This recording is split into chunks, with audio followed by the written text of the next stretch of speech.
Football match তো হয়ে গেল, আর আমরাও ঈদে গ্রামে চলে আসলাম। আচ্ছা, এখানে একটা ক্রিকেট ম্যাচ করলে কেমন হয়? দারুণ আইডিয়া। আমি কিন্তু পাকিস্তান সাপোর্টার, আর আমিই জিতবো। তুই তো দেখি আসলেই রাজাকার। ঠিক আছে, তাহলে কালই এই খেলাটার আয়োজন করি। চল টস করি। Head head. বাংলাদেশ টস জিতেছে। আমরা টসে জিতেছি, আমরা ব্যাটিং নিব। ওকে, তাহলে খেলা শুরু করা যাক। ঠিক আছে, সবাই নিজের নিজের জায়গায় চলে যাও। ঠিক আছে, শুরু করো।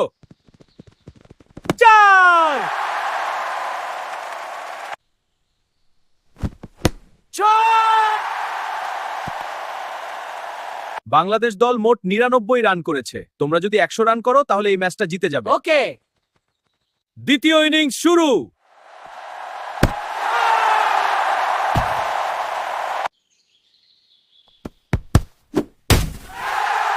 আউট। এটাই শেষ বল। ৬ হলে পাকিস্তান জিতবে, না হলে বাংলাদেশ। আজকের ম্যাচের বিজয়ী বাংলাদেশ। কিরে রাজাকার, দেখছোস আমরাই জিতলাম।